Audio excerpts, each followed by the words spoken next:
Hi students, 12th standard accountancy, chapter 1, exercise sum number 14. From the following details, calculate credit purchases. The following details are opening creditors, purchases written, cash paid to creditors, closing creditors. So from this detail, we are going to calculate credit purchases. So we are going to find out the credit purchases. We have a separate format to find out the credit purchases. Let's see the format. To find out the credit purchases, we need to prepare total creditors account. Okay, why we need to prepare total creditors account? Why? Because you purchased goods on credit. During you purchased goods from your supplier, you didn't pay any money, but you promised to your supplier that you will pay later. That is called credit purchases. Okay, so to whom you made credit purchases, those who are called as creditors, you are the liability to your supplier. Okay, by preparing total creditors account to ascertain credit purchases, total creditors account is just opposite to the total debtors account. Let's understand the format. Okay, so you have to first enter the heading, that is total creditors account, and the format of the total creditors account has two sides, that is debtor and creditors. Debtor side had two columns, particulars and rupees, and creditor side has two columns, that is particulars and rupees. Okay, so you always started with the opening stock, opening balance. Opening balance is always appear on credit side of the total creditors account. Credit side you always started by the word with by, and debit side you always started the word with to. Okay, so the opening balance you have to write by balance brought down on credit side. Then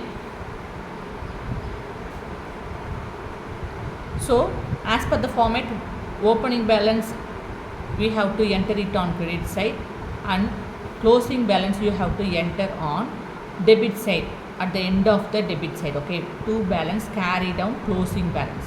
So closing balance you have to enter it on debit side, opening balance you have started with credit side. Okay, so total creditors account means you made purchases on credit basis, right? So you have to pay cash. So whenever you made payment through cash, you have to enter to cash account on debit side, within a bracket you have to write paid. Okay, and you made payment through check, so you have to write check means bank, to bank account, within the bracket you have to write checks paid. Okay, then you have to made payment through bills. So because you made purchases on credit, so you have to make the payment to your supplier, right?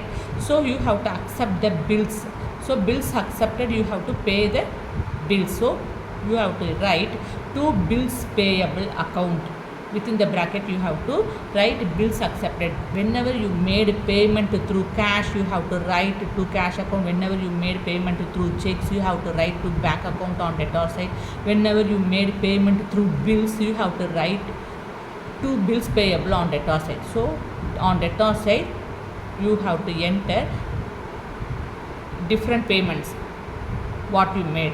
Cash, you made cash payment to cash account, you made bank payment through check to bank account. You have to, when you made payment through bills, you have to write to bills payable account. Okay, then whenever you received discount from your supplier, from your creditors, you have to enter it on debit side to discount received account. Okay, so whenever you returned goods from your purchases goods, suppose you purchased 1 lakh goods on credit, from that 1 lakh rupees goods worth of goods, 20,000 goods worth of goods were damaged.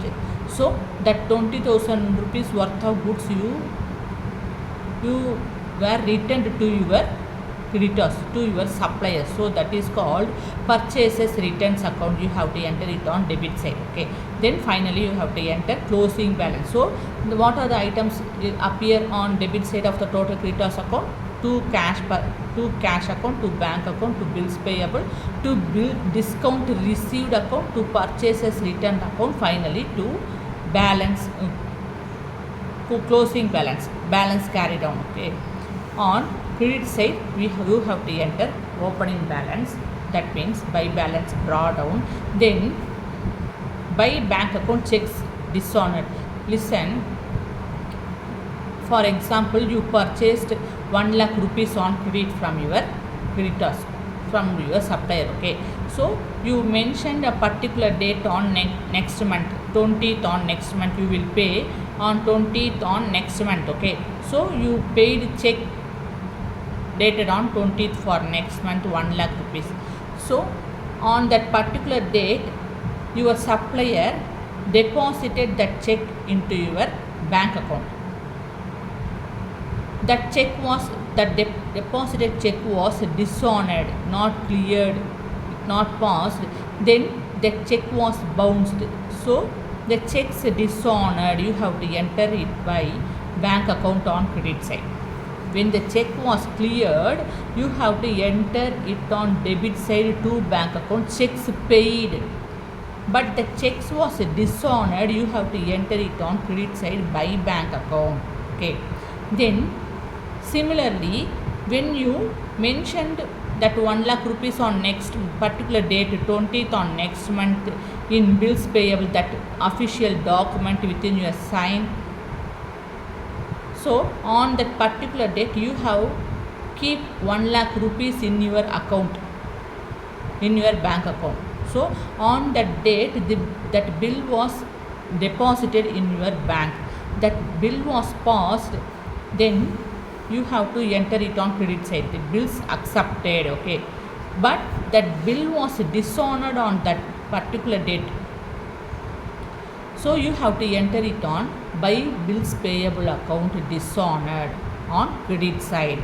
Okay, then debit side, these three entries items only appear on the credit side, that is opening balance, checks dishonored by bank accounts, and bills dishonored by bills payable account. Okay, so debit side we have the higher value, so you get the total on debit side and you will get the balancing figure on credit side, that means credit purchases. Okay, on credit side. Okay, this is the format for the total creditors account. When you prepare the total creditors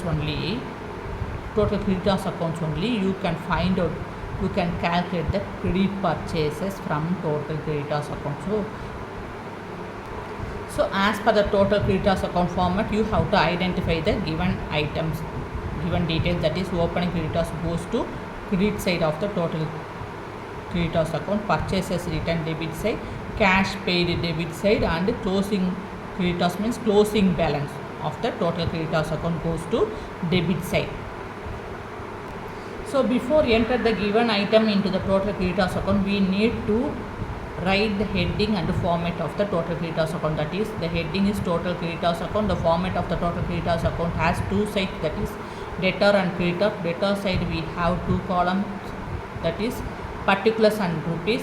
Creditor side also we have two columns, particulars and rupees. And opening balance we always enter it on credit side by balance brought down 1,70,000. As per the format, you have to enter to cash account, to purchases written, to balance carried on means closing balance on debit side. As per the format of the total creditors account we entered, and we get amount also entered, we get that higher value on debit side. So higher value as the total, we have to consider higher value as the total. Okay, so the total of the debit side is 6,60,000. we have to enter the total on both debit and credit side, and we have to find out the difference between debit and credit. So for that you have to subtract 1,70,000 from 6,60,000, you will get 4,90,000 rupees. This is the balancing figure. So this is called credit purchases. So the credit purchases value is 4,90,000 rupees. Thank you.